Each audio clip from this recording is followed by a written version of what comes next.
사순절 첫째 주를 맞이했습니다. 우리 주님의 고난당하심, 우리를 향하신 사랑과 또 우리를 향하신 그 은혜를 기억하며 또 묵상하는 귀한 시간이 되어지기를 원합니다. 오늘 저희가 읽은 예레미야서 말씀은 사실 이제 앞에 어떤 서사가 있었는지 그 이야기를 좀 알아야 전반적인 내용이 좀 파악이 될 것입니다. 때는 이제 유다가 바벨론 제국에 의해서 멸망을 당했습니다. 그 땅에 많은 백성들이 이제 바벨론으로 포로로 끌려가고 잡혀가게 되었습니다. 그리고 남은 백성들은 가난하고 또 힘이 없고 연약하고 그런 아이들이나 유부녀들이나 혹은 빈민들과 같은 이들만이 이 유다 땅에 남게 되어졌습니다. 그러니까 말하자면 바벨론 제국에서 제국에 필요한 인재들은 다 모조리 또 군사적으로 필요하거나 혹은 어떤 건축이라든지 이런 것들에 나라에 필요한 사람들은 다 잡아가고 쓸모없다고 여겨지는 사람들만 이제 유다 땅에 남겨두게 된 것입니다. 그리고 이제 그 땅에 한 사람을 세웁니다. 같은 이제 유다 사람 중에 미스바 출신의 그달랴라고 하는 사람을 세워서 남은 이제 유다 백성들을 치리할 수 있도록 합니다. 마침 이제 예레미야 선지자는 시드기야의 감옥에 갇혀 있었죠. 그러다가 느부사라단이라고 하는 그러니까 느부갓네살 바벨론 왕의 군대 사령관인 느부사라단이 예루살렘을 정복하면서 거기에 갇혀 있었던 예레미야를 감옥에서 풀어줍니다. 그리고 예레미야에게 너도 나와 함께 바벨론으로 가도 좋고 여기 이 땅에 남아도 좋다. 네가 선택을 하라라고 하는 가운데 만일 네가 남기를 원한다면 저 미스바의 그달랴에게로 가라. 내가 그를 세워서 유다를 통치하게 할 터이니 그 아래에 가서 함께 기거하라. 이렇게 이제 이야기하고 명령을 내립니다. 그래서 이 예레미야가 이제 미스바에 와서 그달랴와 함께 하게 되죠. 그런데 이 그달랴를 이스마엘이라고 하는 사람이 일어나서 암살을 하는 일이 발생을 합니다. 이 이스마엘이라고 하는 사람은 이 유다 왕국 마지막 때에 장관을 지냈던 인물입니다.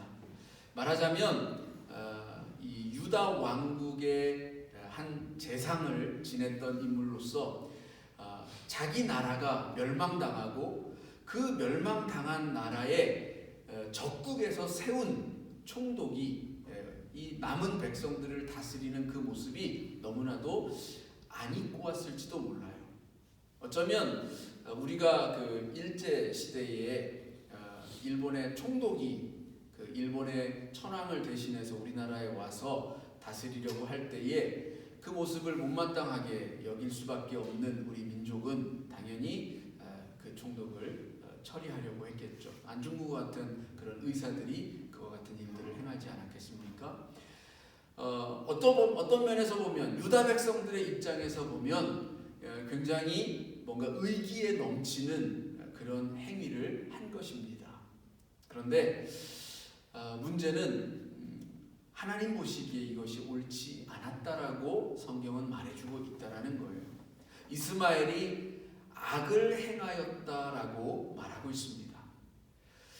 그냥 단순하게 생각하면 안중근 의사가 이토 히로부미를 죽인 것과 같은 그런 일을 행한 것과 마찬가지인데 왜 이스마엘은 악행을 하였다라고 성경은 말해주고 있느냐라는 것입니다. 이 이스마엘을 그리하여서 이 오늘 본문에 등장하는 이 가레아의 아들 요하난과 또 함께 있는 군 지휘관이라든지 이런 이들이 쫓아 올라가서 이제 이스마엘을 죽입니다. 그런 후에 어떻게 할까? 결정하기를 우리가 이제 그달랴라고 하는 바벨론에서 세운 이도 죽였고 또 그를 처치한 이스마엘도 우리가 올라가서 죽였으니 말하자면 여러 사례의 살인 살인의 사건들이 일어났는데 여기 가만히 있다가는 바벨론에 의해서 우리가 징계를 받을 수도 있겠구나. 그러니 좀 피하여서 어딘가를 가야 되겠다 싶어서 애굽으로 피신을 하려고 합니다. 그래서 모든 백성들을, 남은 유다 백성들을 끌고 이제 애굽으로 내려갈 작정을 했습니다. 그런 가운데 이제 예레미야 선지자에게 우리가 애굽으로 가도 좋을지 하나님께 한번 기도해 봐라라고 요청을 한 겁니다. 그래서 예레미야가 하나님께 기도를 드렸어요. 그리고 오늘 7절에 나타나는 것처럼 10일 후에 예레미야가 기도한 후에 열흘이 지나서 하나님의 응답이 들려온 것입니다. 사실 총각을 다투는 문제죠. 그죠? 애굽으로 빨리 피신을 갈 것인가 남을 것인가 굉장히 총각을 다투는 일인데 기도를 드리고 응답이 있을 때까지 열흘을 기다린 겁니다. 어떤 면에서 보면 참 그래도 이 하나님에 대한 신앙 또 예레미야에 대한 어떤 그런 하나님의 사자로서의 그 존중감이 있었기 때문에 그런 일들을 행할 수 있지 않았을까라는 생각을 가져보게 되는데요. 어쨌든 열흘 후에 하나님의 응답이 들려집니다. 그 응답은 한마디로 이야기하면 애굽으로 가지 말라라는 것입니다. 너희들이 이제 애굽으로 내려가게 되어지면 곧바로 칼이 뒤쫓아가서 너희들을 칠 것이고 기근과 재난이 뒤쫓아가서 너희 중에 한 사람도 남지 아니하고 다 그 재난 가운데 쓰러질 것이다 라고 말씀합니다. 애굽으로 절대 내려가지 말라라는 겁니다. 왜 하나님은 애굽으로 내려가지 말라 하시고 이 바벨론이 통치하는 멸망해버린 이제 다 폐허가 되어버리고 남아있는 사람들이라고는 연약한 정말 힘이 다 빠져버린 그런 사람들만 있는 이 삶의 척박한 그 한가운데 있는 그곳에 남아서 살으라고 말씀하실 거예요. 이스마엘이 잘못한 것은 이것입니다. 바벨론을 통해서 유다가 멸망한 것이 하나님의 뜻이라는 거예요. 하나님은 유다 백성들을 징계하시기로 작정하시고 그들을 심판하셨습니다. 하나님의 뜻 가운데서 그렇게 하셨다라는 거예요. 왜 그렇게 하셨을까요? 유다 백성들이 하나님의 뜻을 쫓아서 살지 않았다라는 거예요. 하나님의 말씀과 반대되어지는 삶을 자꾸 살아가고 하나님이 아닌 우상들을 섬기느라 하나님을 잊어버리는 그런 삶 가운데 있었기 때문에 하나님이 그들을 다시 돌이키시려고 하나님이 그들을 다시 진리 가운데로 다시 삶이 있는 진정한 생명이 있는 삶으로 돌이키시려고 그들을 향하여서 매를 드셨다는 거예요.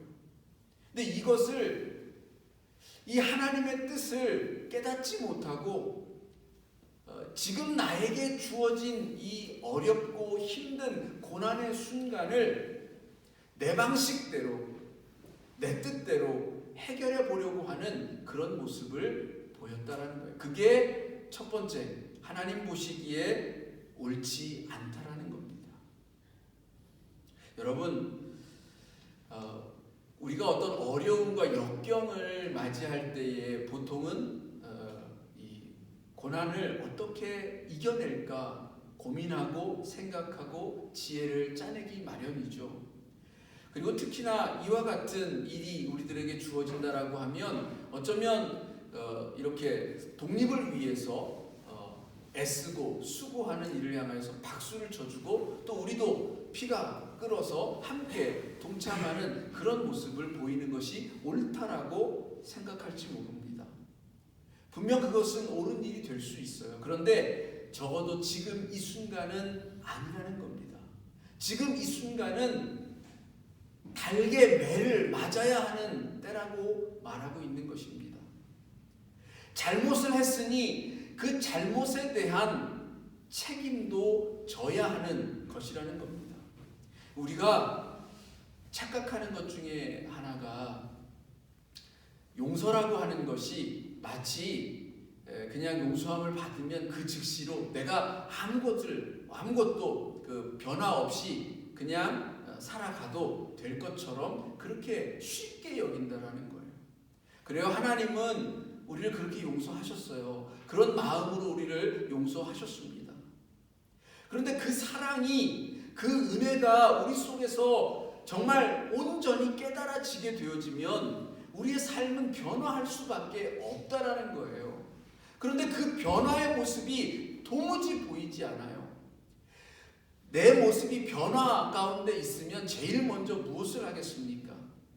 내 잘못이 깨달아지면 그 잘못한 그것 때문에 상처받고 아파하고 슬퍼하고 눈물 짓고 있는 내 이웃과 내 형제 때문에 가만히 있지 못하는 거예요. 몸부림치는 거예요. 어찌해야 할까? 저들에게 다시 어떻게 회복을 말할 수 있을까? 그러면 내 삶이 그들 앞에 가서 정말 변화되어지고 온전히 정말 용서함 받는 그런 삶으로서 변화되어진 그 삶의 양태가 드러나야 되지 않겠느냐라는 것입니다.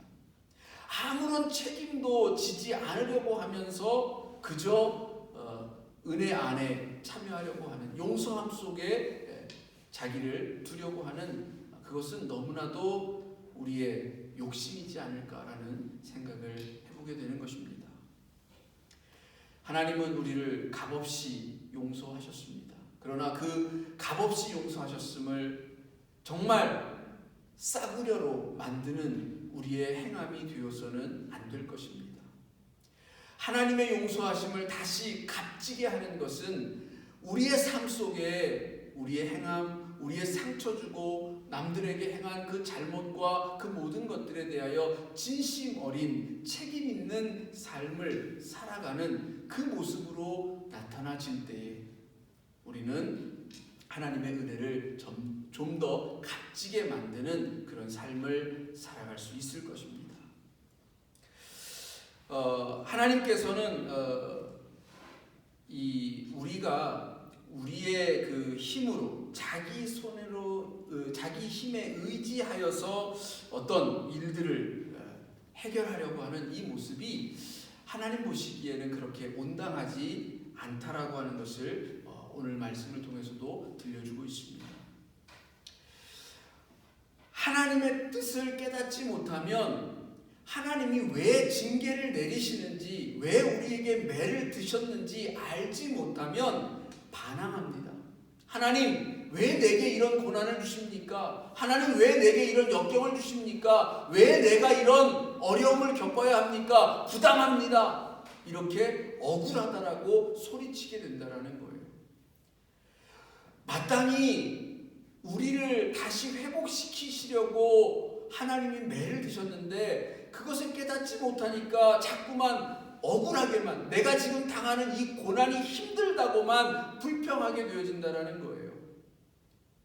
여러분, 우리는 이 하나님의 마음, 우리가 그동안에 행하였던, 하나님 앞에서 잘못 행하였던 그 모습들을 다시 온전히 깨닫고 돌이키는 그 삶을 살아내지 않으면 회복이라고 하는 것이 더디게 올 수밖에 없다는 거예요. 분명 하나님은 회복시키신다고 약속하고 있어요. 그러나 매 없이, 여기 이 고난의 과정 없이 그리하시겠다라는 게 아닙니다.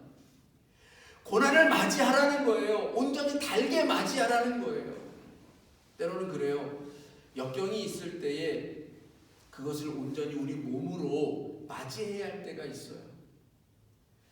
가장 비슷한 예가 훈련과 같은 거겠죠. 우리가 어떤 몸의 기능을 향상을 시키거나 혹은 더 나은 어떤 성숙된 어떤 그런 모습들을 살아가기 위해서 자기를 단련하고 또 마음도 단련하고 몸도 단련하는 훈련의 과정이 있습니다.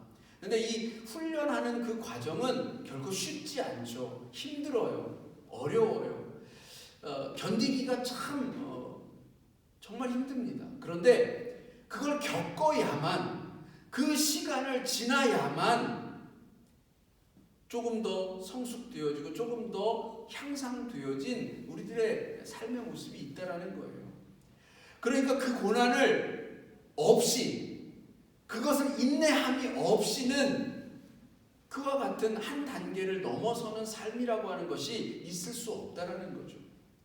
하나님이 우리에게 이러한 고난을 주셨을 때에는 이 고난을 통해서 한 걸음 더 나아가는, 한 단계 더 성숙하여지는 그 삶으로 나아가기를 원하시기 때문에, 바벨론이라고 하는 나라를 통하여서 유다를 징계하신 것도 그와 같은 이유라는 거예요. 하나님을 다시 생각하라는 거예요. 잃어버렸던, 잊고 살았던 그 하나님의 말씀을 다시 기억하라는 거예요.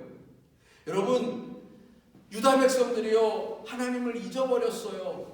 무엇을 잃어버렸다는 얘기예요? 하나님이 모세를 통하여서 주셨던 말씀들을 잊었다라는 거예요. 그 말씀들의 핵심들은 무엇입니까? 이웃들을 살피고 이웃들과 더불어서 같이 사랑을 나누고 더불어서 협력하여서 살아가라는 그런 삶의 모습 아니었습니까?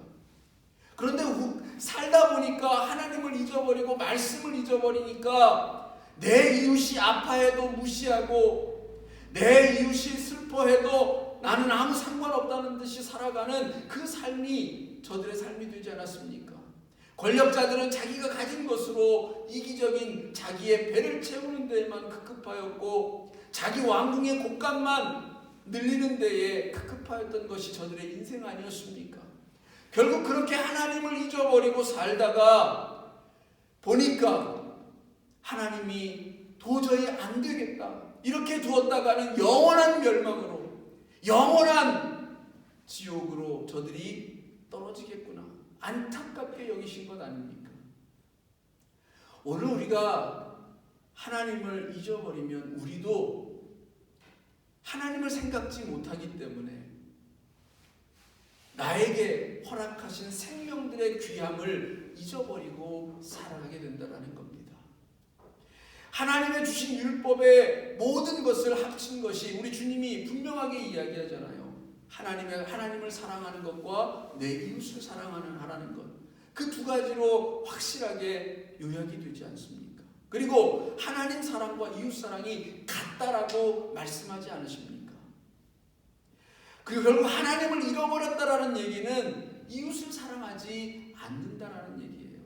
나와 더불어 살아가고 있는 내 옆에 있는 내 형제와 자매, 내 가족과 내 모든 이웃들을 향하여서 사랑의 마음이 울려나지 않기 때문에 이 땅은 지금 멸망으로 향하여 가고 있고, 그것을 하나님이 안타까이 여기셔서 다시 살리시려고 매를 드신 겁니다. 이것이 깨달아지면 하나님이 주신 이 고난을 달게 받아야 되는 거예요. 이 고난을 통해서 다시 사랑으로 되돌아가야 해요. 다시 하나님이 주신 그 생명의 목적을 깨달아야 해요. 그래서 성숙되어진 그 삶의 모습으로 나아가야 한다는 것입니다. 이 고난을 안 받아들이려고 하니까, 자기 식대로 자기 멋대로 해결하려고 하려니까 사람들을 죽이고 그것이 옳다라고 스스로가 그렇게 믿어버렸던 것입니다. 여러분, 성경을 보면 그 애굽으로 내려가지 말라라고 했던 때가 또 있었죠. 아브라함과 이삭 때를 생각나십니까? 아브라함과 이삭 때의 가나안 땅, 하나님이 아브라함과 이삭에게 약속하셨던, 그래서 아브라함에게 저 갈대아 우르로부터 인도하여서 기거하게 하셨던 저 가나안 땅에 기근이 들었습니다. 흉년이 들었어요. 그러자 아브라함과 이삭이 어디로 내려갑니까? 애굽으로 내려갑니다. 하나님께서 주신 그 약속의 땅에 머물기를 원하시지만 우리는 자꾸만 환경이 조금 달라지고 그 환경이 조금 어려워지면 자꾸 우리의 눈을 다른 곳으로 돌려요. 여기가 하나님이 말씀하시는 땅인가? 여기가 더 좋은 땅인가? 하나님이 원래 말씀하셨던 곳은 이곳이 아니라 저기였던가? 의심하고 엉뚱한 곳으로 자꾸 우리의 시선이 모아지게 된다는 거예요. 하나님은 하나님의 약속의 땅에 머물기를 원하셨습니다. 그러나 그들은 애굽으로 내려갔고 거기에서 또 여러 가지 시련을 겪어야 했습니다. 이사야서 31장에 보면 아수르가 북이스라엘을 침략을 합니다. 그때에 이 이스라엘의 위정자들은 애굽의 도움을 청할까라고 하는 그런 생각을 갖게 되어집니다. 그래서 애굽으로 내려가자. 우리가 애굽에 내려가서 애굽의 도움을 받자. 이렇게 생각을 합니다. 그때 이사야 선지자를 통해서 하나님이 분명하게 말씀합니다. 애굽에 도움이 있는 것이 아니다. 왜 너희들은 나를 찾지 아니하느냐? 왜 너희들은 나를 향하여서 부르짖지 아니하고 왜 너희들은 나를 향하여서 도움을 구하지 아니하느냐? 거기에 신이 있는 것이 아닌데 저 애굽에 신이 없다. 그런데 왜 너희들은 자꾸 거기에 가서 도움을 구하려고 하느냐? 너희들의 구원이 거기에 있지 아니하다라고 하는 것을 이사야 선지자를 통해서 말씀합니다. 도대체 왜 도무지 너희들은 나를 구하지 아니하느냐? 여러분, 애굽은 우리가 도움을 구해야 할 곳이 아닙니다. 거기에 있는 신은 참 신이 아닙니다. 우리가 도움을 구하고 또 우리의 피난처가 되어주시는 이는 오직 하나님, 그 하나님께 우리는 나아가야 할 줄로 믿습니다. 애굽이 하나님께서 항상 내려가지 말라는 것은 아닙니다. 애굽을 내려가라고 했던 때도 있어요. 여러분들 잘 한번 생각해 보시기 바랍니다. 우리 예수님 태어났을 때에 헤롯이 막 태어난 아이들을 영아들을 막 살해할 때에 요셉에게 현몽을 하시죠. 주의 천사가 현몽하여서 애굽으로 피신을 떠나라고. 애굽으로 피신하였다가 돌아오게 됐죠. 그리고 또 여기 그 하나님께서 말씀하시는 가운데 보면 야곱에게 그 창세기 46장에 보면 그 요셉이 먼저 애굽에 가서 총리가 되어지고 이 애굽에 기거할 수 있는 어떤 마련, 그 피할 수 있는 가나안 땅의 흉년들이 크게 들었을 때에 그 흉년을 피하여서 생명을 부지할 수 있는 그 기거할 수 있는 공간을 마련했을 때에 야곱이 주저하고 있었습니다. 내려오라고 하는데도 주저할 때에 하나님이 말씀하시죠. 야곱에게 애굽으로 내려가기를 두려워하지 말라, 주저하지 말라. 내가 너로 하여금 그곳에서 큰 민족을 이루게 할 것이다. 너로 하여금 그 땅을 다시 나올 때에는 이스라엘이라고 하는 큰 민족을 이루게 할 것이다 라고 하는 약속을 주셨습니다. 그래요. 고난과 역경을 만날 때에는 그것을 맞부딪혀야 할 때가 있고 몸으로 온전히 감내해야 할 때가 있는가 하면 피해야 할 때도 분명히 있습니다. 어리석게도 감당할 수 없음에도 불구하고 거기에 함부로 덤비는 것은 만용이 될 수도 있어요. 그런데 문제는 이거죠. 그럼 어느 때 피해야 하고 어느 때 그것과 맞서며 또 그것을 온전히 감내해야 하는가? 이 고난이라고 하는 것, 역경이라고 하는 것은 인생을 살아가다 보면 계속해서 반복적으로 우리들 가운데 찾아오기 마련인데 그럴 때에 어느 때에는 피해야 하고 어느 때에는 감내해야 하는지 어떻게 알 수 있겠느냐라는 것입니다. 분명한 것은 이겁니다. 하나님께 기도하는 것입니다. 지금 여기 이 예레미야서에서도 이 사람들이 행하는 가운데에는 이 그달랴를 죽이고 자기 멋대로 애굽으로 도망가려고 하고 하는 그런 모든 것 가운데에는 하나님께 대한 간구가 없어요. 이사야에게도 말씀하셨던 것 같이 아수르가 쳐들어 내려왔을 때에 하나님께 기도하고 하나님께 간구하는, 하나님 내가 어찌해야 하겠습니까? 하나님 내가 어떻게 해야, 어느 길로 가야 하겠습니까? 라고 하는 기도함이 없다라는 거예요.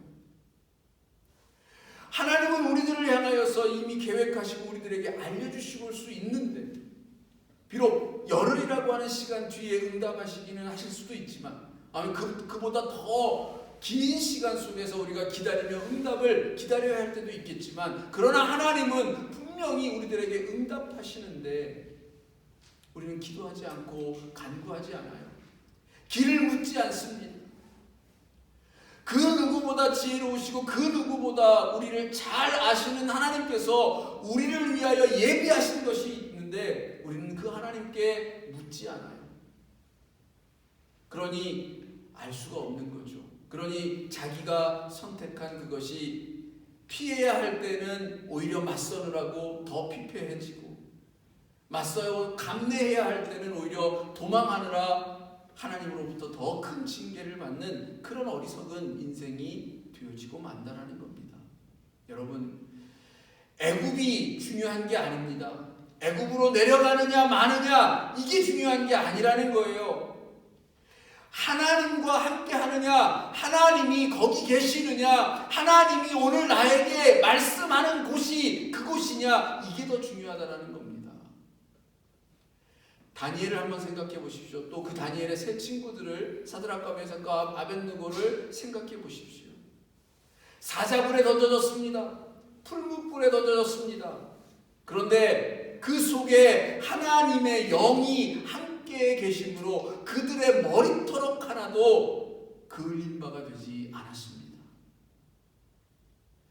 이게 무엇을 말해주나요? 여러분, 사자굴이든 풀무불이든 그 속에 떨어진다 하더라도 거기에 하나님이 함께 계시면 그곳이 피난처가 되어집니다. 지금 내가 있는 곳이 하나님이 계시는 곳이면 피난처가 되어진다라고요. 애굽으로 내려갈 것인가, 내려가지 않을 것인가, 이 문제가 중요한 게 아니라 하나님이 나와 함께 계시는가, 내가 있는 이곳이 하나님이 함께 하는 곳인가, 하나님이 말씀하시는 곳인가 라고 하는 것, 이게 더 중요한 문제라는 것을 여러분 기억하시면서 매 순간순간 주님과 더불어 동행하시기를 바랍니다. 고난이 있을지라도 하나님이 함께 계시면 거기가 여러분의 안식처요 피난처가 되어질 줄을 믿습니다. 기도하시겠습니다.